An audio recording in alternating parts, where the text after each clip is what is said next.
नमस्कार, मैं हूं सौमित्र बुतकर और आप देख रहे हैं कंज्यूमर इज किंग। गर्मी ने अपना कहर ढाना शुरू कर दिया है। मौसम विभाग का कहना है कि गर्मी का कहर इस बार कई रिकॉर्ड तोड़ेगा। आज ही राजधानी दिल्ली में पारा 46 डिग्री तक पहुंचने का अनुमान था। इसके अलावा 18 राज्यों के 20 शहर में भी पारा जो है वो 45 डिग्री के पार पहुंचने का अनुमान है। लेकिन यहाँ ध्यान देने वाली बात यह है कि गर्मी बढ़ने के साथ साथ ही गर्मी की वजह से होने वाली बीमारियों का खतरा भी बढ़ जाता है। इसीलिए जरूरी है कि हम भीषण गर्मी के इस टॉर्चर से बचने के लिए तैयारी पूरी कर लें, ताकि गर्मी हमारी सेहत पर बुरा असर न डाले। इसी पर है हमारा आज का ये खास शो। मेरे साथ शो में शामिल होंगे कुछ खास मेहमान, जिनसे हम समझेंगे कि कैसे एक गर्म मौसम में आप अपनी सेहत का ख्याल रख सकते हैं। लेकिन उससे पहले देखते हैं गर्मी और हमारी सेहत से जुड़ी ये खास रिपोर्ट।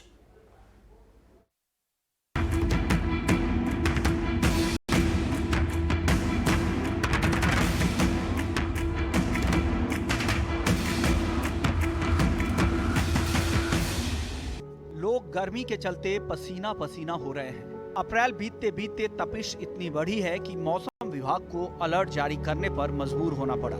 मौसम विभाग की ओर से आई खबर से दिल्ली समेत उत्तर भारत के राज्यों के लिए खबर अच्छी नहीं है। अनुमान है कि आज दिल्ली के कुछ हिस्सों में तापमान 45 से 46 डिग्री तक पहुंच सकता है। दिल्ली, राजस्थान और मध्य प्रदेश के लिए मौसम विभाग ने ऑरेंज अलर्ट जारी किया है।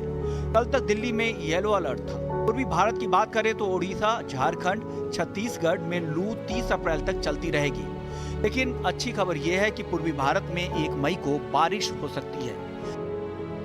2 से 5 मई के दौरान वहां बादल आएंगे और राहत मिल सकती है। लेकिन मध्य भारत में बारिश आने में देरी होगी। गर्मी बढ़ने से छोटे बच्चे, बुजुर्गों और गंभीर बीमारियों से जूझ रहे मरीजों को परेशानी हो सकती है। मौसम विभाग ने लोगों को अभी से लू से बचने, जरूरत होने पर ही घर से बाहर निकलने और ज्यादातर वक्त घर में ही रहने की सलाह दी है।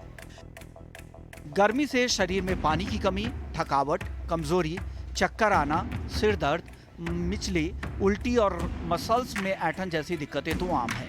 कई बार इंसान की जान भी जा सकती है। यूरोपियन हार्ट जर्नल में छपी नई स्टडी के मुताबिक गर्मियों में हार्ट अटैक के मामले बढ़ जाते हैं। 27,000 लोगों पर किए गए इस रिसर्च में सामने आया है कि 2001 से 2014 के बीच गर्मी बढ़ने पर हार्ट अटैक के मामले भी बढ़े हैं। दरअसल हीट वेव से हार्ट पर शरीर का तापमान सामान्य बनाए रखने के लिए ब्लड फ्लो करने का प्रेशर बढ़ जाता है। नतीजे में हार्ट से जुड़ी बीमारियां बढ़ जाती है और हार्ट अटैक का खतरा भी।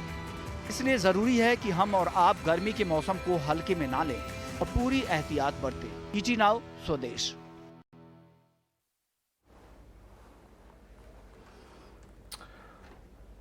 तो यहाँ पर बता दें आपको कि मौसम विभाग ने कहा है कि पारा जो है वो 46 डिग्री के पार पहुँच जाएगा। लेकिन हमारे लिए जानना ज़रूरी है कि इस मौसम में खुद को सुरक्षित कैसे रखें, हीट वेव से होने वाली बीमारियों से कैसे बचें, साथ ही साथ कैसे पहचानें कि आपको लू लग रही है या नहीं। गर्मी के चलते जो बीमार पड़ने पर पड़ जाते हैं हम लोग, उसके बाद ये कैसे तय किया जाए कि डॉक्टर के पास कब जाना है या कब नहीं। इन सभी सवालों के जवाब देने के लिए मेरे साथ 3 खास मेहमान आज जुड़े हुए हैं। डॉक्टर रश्मि महाजन हमारे साथ हैं, जो एक डर्मेटोलॉजिस्ट हैं। डॉक्टर प्रदीप शाह हमारे साथ हैं, जो फोर्टिस हॉस्पिटल के साथ एक जनरल फिजिशियन हैं। और साथ ही साथ निधि श्वाने जी हमारे साथ हैं, जो कि न्यूट्री एडवाइस की एमडी हैं। आप तीनों का बहुत बहुत स्वागत। डॉक्टर प्रदीप शाह, पहले आपसे जानना चाहेंगे, कई बार होता है कि हीट वेव जो आती है उसको हमें लगता है कि शायद ठीक है, धीरे धीरे टेम्परेचर बढ़ रहा है, गर्मी बढ़ रही है और हम समझ नहीं पाते किस तरह की बीमारियां आपको लगता है, अगर आप हमारे दर्शकों को बताएं, कि जो गर्मी की वजह से खास तौर पर बहुत कॉमनली होती हैं। नमस्ते जी। अभी हीट वेव का तो डेफिनेशन तो सबको पता है कि 2 दिन के से ज्यादा अगर टेम्परेचर 40 डिग्री के ऊपर अगर जाएगा तो हम लोग उसको हीट वेव बोलते हैं। और हीट वेव की वजह से अपने पूरे बॉडी पे असर होता है। ज्यादातर अपने चमड़ी पे असर होता है, फिर अपने सर्कुलेशन पे असर होता है और कई बार आदमी को चक्कर जैसे आना लगता है, अपना डिहाइड्रेशन भी हो जाता है because of the temperature outside. और कभी कभी आदमी को चक्कर भी आता है, क्रैम्प्स हो जाते हैं, हीट क्रैम्प्स जो हम लोग बोलते हैं वो हो जाता है। और हीट एग्जॉशन, अगर ज्यादा टाइम तक अगर हम लोग हीट में रहेंगे तो अपनी बॉडी एग्जॉस्ट हो जाती है, और इससे भी अगर ज्यादा हम लोग एक्सपोजर करेंगे तो हीट स्ट्रोक हो जाता है। तो और हीट स्ट्रोक मतलब ये थोड़ा सीरियस टाइप का बीमारी हो जाता है। तो इसमें अपने शरीर के जो मेन जो ऑर्गन्स है, मतलब जैसे कि ब्रेन है, हार्ट है, किडनी है, लिवर है, इस सब अवयव के ऊपर हीट गर्मी का कुछ ना कुछ असर होते रहता है। और कभी कभी तो अगर ज्यादा एक्सपोजर रहेगा और बॉडी अपनी कमजोर रहेगी तो इसमें कभी कभी मतलब फेटल आउटकम भी आ सकता है। करेक्ट। तो ये वो सब चीज़ें हैं जो गर्मी की वजह से हो सकती हैं, और ये बहुत आम प्रॉब्लम्स हैं जिन पर जो हमारे देश में बहुत सारे लोग इसको झेलते हैं, क्योंकि कई लोग बाहर निकलते हैं गर्मी में, चाहे वो काम की वजह से हो या किसी और वजह से। डॉक्टर महाजन, आपको शामिल करेंगे चर्चा में। स्किन जो है हमारी काफ़ी जो है एक्सपोज्ड रहती है कई बार धूप में, जब लोग काम करने जाते हैं या घूमने जाते हैं किसी वजह से, तो वहाँ किस तरह की प्रॉब्लम्स हो सकती हैं, और क्या वो स्टेप्स हैं जो किसी को उठाने चाहिए सबसे पहले अपनी स्किन को प्रोटेक्ट करने के लिए? जी, तो जैसे कि आपको सब पता है कि जब भी हम धूप में निकलते हैं, टैनिंग एक बहुत बड़ी प्रॉब्लम है जो कि हम एज इंडियन, जो हमारी स्किन टाइप है, हम फेस करते हैं। बहुत जल्दी टैन हो जाते हैं। कई पेशेंट्स जो या मरीज या लोग जो बाहर रहते हैं उनको सन बर्न की प्रॉब्लम भी होती है, जिसमें त्वचा जलने लग जाती है, डिहाइड्रेटेड फील करती है, खिंचावट होती है, ड्राइनेस आती है, जलन होती है। ये सब प्रॉब्लम्स होंगी जब भी आप धूप में निकलते हैं, क्योंकि गर्मी इतनी ज्यादा है, ये हमारी त्वचा पे असर करती है। तो हम कैसे इन चीजों से बचें? सबसे पहले तो जितना हो सके उतना कम बाहर जाएं, खासकर जो 11 से 3 बजे की गर्मी है, बहुत ज्यादा इस समय टेम्परेचर हाई होता है। तो बेटर ये है कि जितना आप घर के अंदर रह सकें उतना रहें। दूसरी चीज, अगर आपको निकलना भी है तो ढक के निकले, फुल स्लीव्स के कपड़े पहने, हैट, सनग्लासेस इनका प्रयोग करें, और सनस्क्रीन ना भूलें। सनस्क्रीन एक ऐसी चीज है जो आपको 30 मिनट पहले जाने से, बाहर निकलने से पहले लगाना चाहिए। 30 SPF के ऊपर कोई भी सनस्क्रीन बहुत अच्छी रहेगी, और हर 2 या 3 घंटे के बाद आपको अपने एक्सपोज पोर्शन पे ये सनस्क्रीन जरूर अप्लाई करनी है।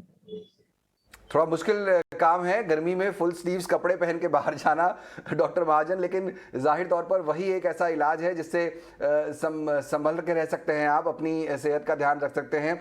निधि जी को भी चर्चा में शामिल करते हैं। निधि, यहाँ पर एक बड़ा फैक्टर इस बात का आता है कि लोग जो हैं गर्मी में डिहाइड्रेट होते हैं। जाहिर तौर पर हम लोग अक्सर अपने साथ अपने घर से पानी की बोतल कैरी करते हैं, लेकिन डिपेंड करता है आप कितनी देर के लिए बाहर हैं। तो 1 लीटर की पानी की बोतल आपने कैरी कर ली, वो खत्म हो गई 15 मिनट के बाद। तो मैं ये जानना चाह रहा हूं कि कैसे ये इंश्योर किया जा सकता है कि आप डिहाइड्रेटेड न रहें इतनी गर्मी में। जानते हैं कि जब हीट स्ट्रोक होता है तो हमारे को डिहाइड्रेशन हो जाती है, तो हमें अपने आप को हाइड्रेट रखना है। सबसे पहले ये प्रॉब्लम जो है सबसे ज्यादा उनको फील होती है जो आउटडोर वर्कर्स हैं, या जिनका मार्केटिंग का काम है, जो 24 घंटे बाहर रहते हैं, या फिर बच्चे हो गए स्कूल में जाते हैं तो भी वो डिहाइड्रेटेड हो जाते हैं। तो हमें ऐसी चीजें कंज्यूम करनी चाहिए जिसमें वाटर कंटेंट ज्यादा होता है। Example, fruits and vegetables. आजकल जो समर सीजन में फ्रूट्स आते हैं लाइक वाटरमेलन, मेलन हमारे हो गए, उसमें बहुत ज्यादा वाटर कंटेंट होता है। क्यूकम्बर, ककड़ी, इसमें बहुत ज्यादा वाटर कंटेंट होता है, तो हमें ये ज्यादा कंज्यूम करना चाहिए। साथ ही हमें, अगर हम ड्रिंक्स की बात करें, तो नींबू पानी, काला नमक डाल के और थोड़ी सी चीनी डाल के, ताकि हमारी बॉडी का इलेक्ट्रोलाइट जो है वो बैलेंस में रहे। कोकोनट वाटर हमें बहुत कंज्यूम करना चाहिए। अगर कोई वेट लॉस करना चाहता है तो कोशिश करिए वो एम्प्टी स्टमक कंज्यूम करे, नहीं तो कोई भी जना कोकोनट वाटर किसी भी टाइम पे कंज्यूम कर सकता है। साथ ही आम पन्ना हो गया, छाछ हो गई, ऐसी चीजों को कंज्यूम करेंगे तो हमारी body time to time hydrate होती रहेगी। साथ ही कोशिश करिए खाने में ऐसी चीजें इंक्लूड करें जो इजी टू डाइजेस्ट हो। अगर हम हाई प्रोटीन डाइट लेते हैं तो डाइजेशन के टाइम पे बहुत ज्यादा हीट जनरेट होती है। एग्जाम्पल, एग्स को कंज्यूम करना अवॉइड करें। नॉन वेजिटेरियन है तो कम से कम नॉन वेज कंज्यूम करें, क्योंकि जब भी वह हमारी बॉडी में डाइजेस्ट होता है तो बहुत ज्यादा डिहाइड्रेशन प्रोड्यूस करता है, क्योंकि वो जब भी डाइजेस्ट होता है तो हीट प्रोड्यूस करता है, जिसकी वजह से बॉडी का वाटर कंटेंट जो है कम हो जाता है। साथ ही वो चीजें कंज्यूम करें जिसमें वाटर कंटेंट ज्यादा हो, जैसे घिया, तोरी, टिंडा टाइप सब्जियां, और सीताफल हो गया, परमल हो गया। अगर हम बात करें डिहाइड्रेशन की, तो हमने अक्सर देखा है कि बच्चों में नाक से खून आना शुरू हो जाता है जब हीट स्ट्रोक आता है।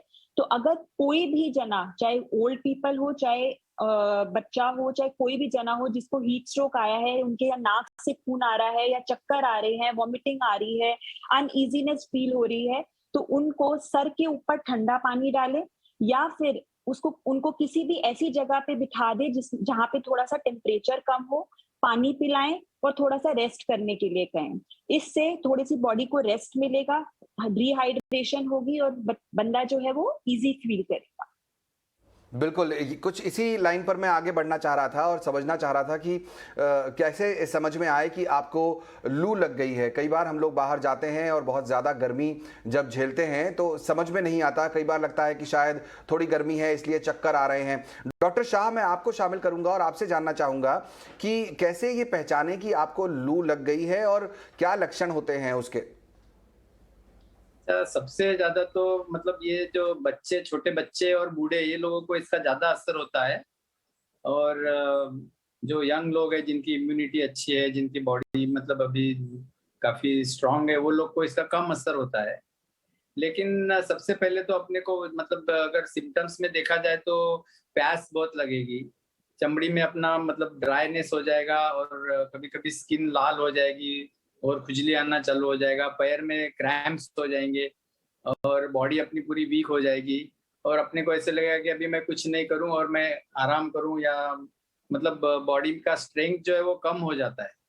और अगर हम लोग देखें कि अगर हम लोग ने ये जो दोपहर का जो वक्त है जब धूप बहुत ज्यादा रहती है 12 बजे से लेके 3 बजे तक या उसके आसपास में, और हम लोग को बाहर जाना हुआ है और हम लोग ने कुछ प्रोटेक्शन लिया नहीं है, जैसे कि हैट पहना नहीं है या छाता नहीं लिया है, तो सबसे पहले अगर ऐसा अपने को लगा तो पानी जितना भी हम लोग पी सकते हैं उसमें इलेक्ट्रोलाइट्स वगैरह डाल के, या जैसे डॉक्टर निधि ने बताया कि नींबू शरबत और उसके अंदर थोड़ी चीनी और नमक वगैरह डाल के हम लोग को लेना चाहिए। बाकी अगर एक्सपोजर का ड्यूरेशन ज्यादा हुआ, अगर हम लोग ज्यादा टाइम तक और ज्यादा टेम्परेचर में रहे तो फिर थोड़ा बहुत कॉम्प्लिकेशन हो सकता है, तो इस वक्त फिर हम लोग को सलाइन की जरूरत भी पड़ सकती है। हालांकि मोस्ट ऑफ द टाइम ये इजीली रिवर्सिबल रहता है। अगर अपने को ख्याल में आ गया कि हम लोग को हीट स्ट्रोक हो रहा है या लू लग रही है, तो घर में आके तुरंत ठंडे पानी से नहा लेना चाहिए और 2-4 गिलास पानी पी लेना चाहिए और आराम करना चाहिए। करेक्ट। तो ये वो सारे सिम्टम्स हैं जिससे पता लगेगा आपको कि आपको हीट स्ट्रोक हो रहा है या आपको लू लग रही है और आप इस समय क्या स्टेप्स उठा सकते हैं। ठंडे पानी का प्रयोग कीजिए, आप जो है ठंडा पानी पीते रहिए, रेस्ट कीजिए अगर आपको लू लग रही है तो उससे जल्दी रिकवरी होने की प्रोसेस जो है वो बेहतर होगी। यहाँ पर जो चर्चा हम कर रहे हैं उसी को आगे बढ़ाएंगे। डॉक्टर महाजन, आपने बताया कि किस तरह से जो है स्किन का ख्याल रखना चाहिए, यहाँ पर हमें जो है हीट वेव से बचने के लिए। लेकिन मैं ये जानना चाहता हूँ कि अगर चूंकि ये जो सीज़न है ये तो लंबा चलेगा, नॉर्थ ऑफ इंडिया में आप देख लीजिए गर्मी के महीने जो हैं वो 2-3-4 महीने तक चलते हैं। इनफैक्ट वेस्ट ऑफ इंडिया में, महाराष्ट्र साइड में ह्यूमिडिटी बहुत ज़्यादा होती है। ऐसे समय में लोगों का जो स्किन केयर रूटीन है, रेगुलर रूटीन, वो किस तरह का होना चाहिए? जी, तो जैसा कि मैंने आपको पहले कहा, सनस्क्रीनिंग इज वेरी इंपॉर्टेंट और घर से निकलने से 30 मिनट पहले आप सनस्क्रीन लगाएं अपने फेस पे और हर 2 से 3 घंटे के लिए सनस्क्रीन आपको अप्लाई करना है, हर 2-3 घंटे के बाद।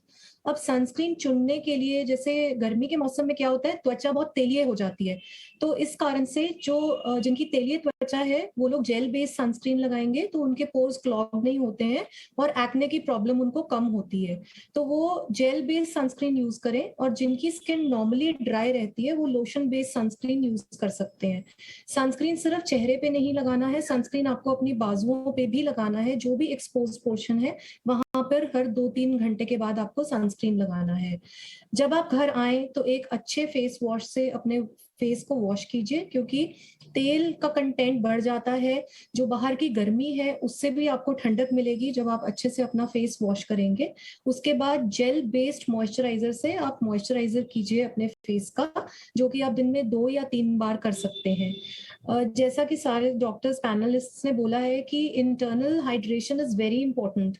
अगर आप पानी, नींबू पानी और अपने इलेक्ट्रोलाइट का कंटेंट अच्छा रखेंगे, हाइड्रेशन अच्छी रखेंगे, तो आपका स्किन भी बेटर आपको रिजल्ट्स देगा। एक चीज और जो मैं ऐड करना चाहूंगी, जो हम मिस कर जाते हैं, हमारे होंठ बहुत ड्राई हो जाते हैं इस वेदर में, तो अपने पास एक लिप बाम जरूर रखिए। आजकल SPF वाले लिप बाम्स आते हैं, तो वो दिन में 3-4 बार आप लिप्स पे लगाएंगे तो वो हाइड्रेटेड रहेंगे, ड्राई नहीं होंगे। बार बार जीभ को लिप्स पे मत लगाइए, क्योंकि उससे फिर आपको एलर्जिक कॉन्टैक्ट डर्मेटाइटिस के प्रॉब्लम हो सकता है और एलर्जी हो सकती है इन एरियाज में। सिमिलरली बाल भी इस मौसम में बहुत ड्राई हो जाते हैं, तो हफ्ते में 2 बार शैम्पू एक अच्छे कंडीशनर के साथ कीजिए और उसके बाद एक्स्ट्रा कंडीशनर लगाइए अपने बालों को, ताकि ड्राइनेस कम हो सके। करेक्ट, बिल्कुल सही कहा आपने। सिर्फ स्किन ही नहीं बल्कि बाल और होठ, ये भी वो आपके शरीर के हिस्से हैं जिनका ध्यान आपको रखना चाहिए। गर्मी का इम्पैक्ट इन सब पर ही भी पड़ता हुआ दिखाई देता है। डॉक्टर शाह, आपसे ये जानना चाहेंगे, अभी एक रिपोर्ट आई है यूरोपियन जर्नल की, उनका कहना है कि गर्मियों में जो है वो हार्ट अटैक होने की संभावना बढ़ जाती है। इस खतरे को कम करने के लिए क्या कर सकते हैं हम? या आपने बिल्कुल सही कहा कि गर्मी जैसे बढ़ेगी वैसे अपने बॉडी में डिहाइड्रेशन होते जाता है, अपना खून जो है थोड़ा गाढ़ा हो जाता है और शरीर में मतलब क्लॉटिंग की प्रोसेस जरा ज़्यादा मतलब हो जाती है।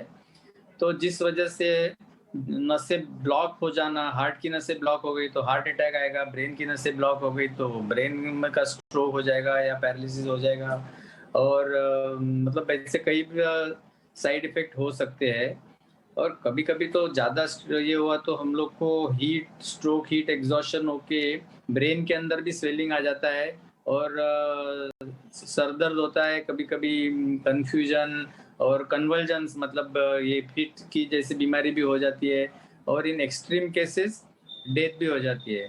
तो सबसे पहले अगर ऐसा कुछ भी सिम्टम लगा तो उसको तुरंत मतलब हॉस्पिटल के अंदर मतलब दाखिल करना चाहिए और उसको सलाइन या कोल्ड सलाइन जो रहता है वो दिया जाता है।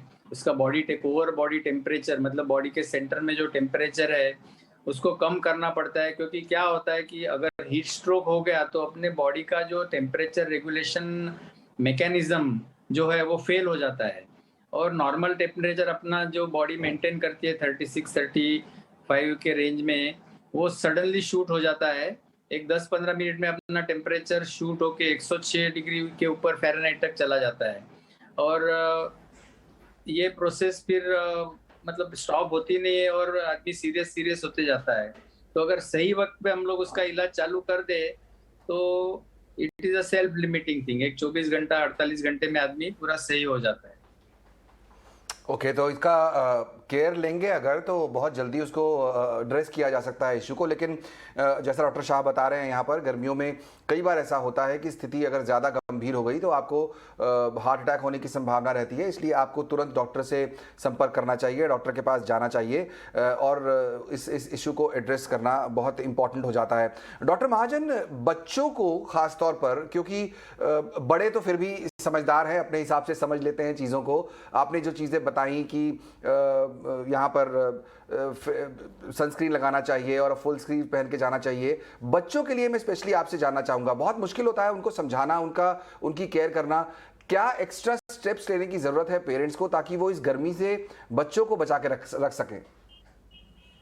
बच्चों के लिए जो एक चीज बहुत इंपॉर्टेंट है वो है उनको एक ओवरसाइज्ड क्लोथिंग पहनाइए, थोड़ा एक साइज बड़ा पहनाइए, कॉटन क्लोथ्स पहनाइए, जैसे कुर्ता पजामा हो गया। I think for Indian heat kurta pyjama is the best. ये एक तो कॉटन के होते हैं, सॉफ्ट होते हैं और मॉइस्चर या स्वेट को एब्जॉर्ब कर लेते हैं। ज्यादा बिल्कुल एकदम ठंडा पानी मत दीजिए बच्चों को, क्योंकि फिर जुकाम और खांसी के चांसेस बढ़ जाते हैं। बाहर से आते हैं तो ऑब्वियसली एकदम से पंखा या एयर कंडीशनिंग में मत जाइए, ये भी बहुत इंपॉर्टेंट है, क्योंकि सर्द गर्म जो ये प्रॉब्लम होती है इससे और ज्यादा प्रॉब्लम्स दिक्कतें आती हैं। अगर स्किन की बात करें तो बच्चों के लिए स्पेशल सनस्क्रीन्स आते हैं जो कि फिजिकल सनस्क्रीन्स हैं, जिनके अंदर जिंक ऑक्साइड और टाइटेनियम ऑक्साइड प्रेजेंट होता है। इनमें केमिकल सनस्क्रीन्स नहीं होता है। तो बेटर होता है कि बच्चों को एक तो तेज धूप पे बाहर ना लेके जाएं, उनको शाम के टाइम पे जब धूप थोड़ी थोड़ी कम होती है तब लेके जाएं, और सनस्क्रीन जरूर लगाएं। घर आए तो जब बॉडी थोड़ा ठंडा हो जाए तो वो नहा सकते हैं, नहाने के बाद मॉइस्चराइजर जरूर लगाएं पूरी बॉडी पे। इससे क्या है, जो ड्राइनेस है एक्सेसिव हीट के कारण बॉडी उसको एब्जॉर्ब करती है मॉइस्चराइजेशन से, और स्किन में डैमेज के चांसेस कम हो जाते हैं। जैसे कि आपको पता है बहुत से बच्चों को घमौरियों की प्रॉब्लम होती है समर सीजन में, गर्मी के कारण। तो इन घमौरियों पे खुजली नहीं करनी है, आप बच्चे को अच्छे से साबुन से नहला के एक मॉइस्चराइजर यूज करेंगे और खूब पानी पिलाएंगे, उसको हाइड्रेटेड रखेंगे, तो उसी से उसकी घमौरियां भी ठीक हो जाएंगी। अगर नहीं होता है इलाज या बहुत ज्यादा दिक्कत आती है बच्चों को, तो हमेशा बेटर होता है कि आप किसी भी अपने पास के चर्म रोग विशेषज्ञ के पास जाके, डर्मेटोलॉजिस्ट के पास जाके प्रॉपर ट्रीटमेंट लें। बिल्कुल सही बात है। बच्चों को संभाल कर रखना ज़्यादा चैलेंजिंग ज़रूर है, लेकिन नामुमकिन नहीं है। बहुत अच्छे स्टेप्स यहाँ पर डॉक्टर महाजन ने बताए हैं, वो फॉलो कीजिए आप। उन्हें तेज़ धूप में न लेकर जाएं। घमौरियाँ अगर उनको हो रही हैं तो उन्हें समझाएं कि उसको स्क्रैच करने से उसकी प्रॉब्लम सॉल्व नहीं होगी। ठंडे पानी से नहलाएं, मॉइस्चराइज ज़रूर करें अपनी स्किन को। बच्चों की बात ही कर रहे हैं तो निधि, आपसे जानना चाहेंगे यहाँ पर किस तरह जो है गर्मी के इस मौसम में डाइट पर कंट्रोल रखना चाहिए। किस तरह की डाइट, पहले हम बच्चों की बात करते हैं फिर आगे बढ़ेंगे। खासतौर पर बच्चों की डाइट किस तरह की होनी चाहिए गर्मी के इस मौसम में? देखिए, अगर हम डाइट की बात करें तो उनको हाइड्रेट रखने के लिए खूब सारा लिक्विड दें। अगर बच्चे लिक्विड में जैसे जूसेस पीते हैं, आपके कोकोनट वाटर हो गया, छाछ हो गया, दही का सेवन करा सकते हैं। साथ ही अगर डाइट की बात करें तो ऐसी चीजें दें जो इजीली डाइजेस्टेबल हो। बच्चे आजकल चिप्स, जंक फूड पे बहुत ज्यादा कंसंट्रेट करते हैं, तो कोशिश करिए ऐसी चीजें ना दें, क्योंकि अगर वह हाई कैलोरीड फूड होता है तो बॉडी में हीट जनरेट करता है, डायूरेटिक होता है और बॉडी के वाटर को एब्जॉर्ब करता है, जिसकी वजह से अंदर शरीर में और गर्मी पैदा होती है, तो उनको वो साइड इफेक्ट दे सकता है। हीट स्ट्रोक जल्दी आने के चांसेस बढ़ जाते हैं। तो कोशिश करिए ऐसी चीजें दे और अच्छी तरह से बना के दे, थोड़ा सा अट्रैक्टिव वे में कुकिंग करें कि ताकि बच्चे वो कंज्यूम कर सकें। आजकल सीजनल वेजिटेबल्स एंड फ्रूट, जो भी एक्चुअली हमारा नेचर जो होता है वो बहुत एक स्मार्टली बना हुआ है। जो गर्मियों में चीजें आती हैं वो हाई कंटेंट ऑफ वाटर होती हैं। जैसे मैंगो दे सकते हैं, अगर मैंगो को मैंगो शेक की तरह बच्चे पीते हैं तो वो दे सकते हैं। ज्यादा मैंगो भी मत दे, बिकॉज अगर हम ज्यादा मैंगो खाते हैं क्योंकि उसमें शुगर कंटेंट ज्यादा होता है तो भी हीट स्ट्रोक आ सकता है। But otherwise mango is very good during summers. साथ ही वाटरमेलन खूब सारा कंज्यूम करें। मेलन्स जो होते हैं वो बहुत ज्यादा अच्छे होते हैं इस टाइम पे, क्योंकि उनका वाटर कंटेंट ज्यादा होता है। क्यूकम्बर दे सकते हैं, ककड़ी दे सकते हैं। साथ ही कोशिश करें कि हाई प्रोटीन डाइट पे ना जाए, क्योंकि जब प्रोटीन बॉडी में डाइजेस्ट होता है तो हीट जनरेट करता है। तो कोशिश करिए ऐसे टाइम पे प्रोटीन का कंजम्पशन करें जिस टाइम पे आप घर में हो या एसी में बैठे हो, कूलर में बैठे हो, ताकि हीट जनरेट ना हो। और टिफिन में ऐसी चीजें कैरी करें जो इजीली डाइजेस्टेबल हो, जैसे सैंडविचेस हो गया, वेजिटेबल सैंडविचेस, या फिर पोहा हो गया, उपमा हो गया, या रोटी का रोल हो गया, ताकि बच्चे इजीली कंज्यूम कर सके और साथ ही इजीली डाइजेस्ट भी कर सके। और कुछ ऐसे अगर ही वह रूल्स अपने क्या साथ में बुजुर्गों बॉटल्स के लिए भी लागू होंगे? निधि, मैं आपसे जानना चाहूंगा, कुछ ऐसे ही रूल्स क्या बुजुर्गों के लिए भी लागू होंगे? क्योंकि जाहिर तौर पर उनका जो डाइजेस्टिव सिस्टम है वो भी कंपैरेटिवली वीक होगा किसी यंग इंडिविजुअल से। बुजुर्गों को किस तरह से ध्यान रखना चाहिए? अगर हम बात करें कि हीट स्ट्रोक किसमें चांसेस ज्यादा होते हैं आने के, तो वो होते हैं बच्चे, एजेड पीपल, प्रेग्नेंट वुमेन्स और साथ ही आउटडोर वर्कर्स। तो इन सबको इन सब चीजों का ख्याल रखना चाहिए, क्योंकि इनमें चांसेस ज्यादा होते हैं हीट स्ट्रोक्स के। हमने देखा होगा कि अगर हीट जनरेटेड कोई भी प्रॉब्लम्स होती है तो इन लोगों को ज्यादा होती हैं। तो इन सब लोगों को ही हमारे को प्रिकॉशंस लेके चलना चाहिए। साथ ही अपने साथ हमेशा वाटर कैरी करना चाहिए। अगर पानी आपको ज्यादा नहीं पिया जाता है तो हम इन्फ्यूज्ड वाटर ले सकते हैं। पानी के अंदर अगर हम थोड़ा सा पुदीना, बिकॉज पुदीने की तासीर ठंडी होती है, पुदीना और धनिया डाल के उसको इन्फ्यूज करके पिए तो भी हमारी बॉडी का टेम्परेचर रेगुलेट करता है वो, और हमारे को ठंडा रखता है। तो पुदीना इन द फॉर्म ऑफ पुदीना का पानी, अगर हमने देखा होगा कि गर्मियों के टाइम पे बहुत ज्यादा जलजीरे वाले बैठे होते हैं, तो जलजीरा क्योंकि बॉडी को ठंडा रखता है तो हम घर पे भी जलजीरा बना सकते हैं। पुदीने धनिए की पेस्ट बना के ग्लास में डाल के, एक नींबू निचोड़ के, काला नमक डाल के, पानी डाल के अगर हम पिएंगे तो भी बॉडी ठंडी रहती है। साथ ही छाछ का कंजम्पशन हर मील में करें जिसकी वजह से बॉडी का टेम्परेचर रेगुलेट रहे। साथ ही इन्फ्यूज्ड वाटर अपने साथ कैरी करें, जीरे का पानी अपने साथ कैरी कर सकते हैं, जीरे को इन्फ्यूज करके, क्योंकि जीरा ना ही फाइब्रस होता है, साथ ही डाइजेशन में भी हेल्प करता है। तो इन्फ्यूज जीरा वाटर भी ले सकते हैं। और कोशिश करें दिन में कम से कम 2 से लीटर पानी का कंजम्पशन जरूर रखें in the form of water, any juices, vegetable या फ्रूट जूस। साथ ही कोई भी लिक्विड, और फ्रूट्स भी हमारा पता है कि हमें वाटर कंटेंट उसमें ज्यादा हाई होता है, तो अगर हम फ्रूट्स कंज्यूम करते जी, हैं तो अच्छी बिल्कुल फोकस इस बात पे रखना चाहिए कि आपके बॉडी में जो वाटर कंटेंट है वो बना रहे। चाहे आप पानी पिएं, क्योंकि पानी बहुत ज़रूरी है पीना, तो इसलिए पानी ज़रूर पीते रहें, फ्रूट्स खाएं, जूसेस पिएं, इनसे आप अपनी बॉडी को हाइड्रेटेड रख सकते हैं। कोशिश करें कि बाहर न जाएं अगर आपको बहुत ज़रूरी नहीं है। अगर बाहर जाना पड़ता है तो पानी कैरी करें, और जैसे डॉक्टर महाजन ने बताया कि अपनी बॉडी पर सनस्क्रीन लगाएं, 30 मिनट पहले वो सनस्क्रीन लगाएं आप, और वापस आने के बाद भी आप ठंडे पानी से नहाएं और पानी पिएं। डॉक्टर शाह ने बहुत अच्छी बातें बताई कि किस तरह से आप अगर ऐसी मुश्किल समय आए कि आपको हीट स्ट्रोक हो रहा है तो कैसे आप उससे बच सकते हैं। बहुत जल्दी रिकवरेबल भी होता है, लेकिन अगर हार्ट का प्रॉब्लम होता है तो आपको तुरंत डॉक्टर से मिलना चाहिए। आप तीनों मेहमानों का बहुत बहुत शुक्रिया इस दिलचस्प चर्चा में शामिल होने के लिए। और फिलहाल कंज्यूमर किंग में भी फिलहाल इतना ही। मुझे दीजिए इजाजत, नमस्कार।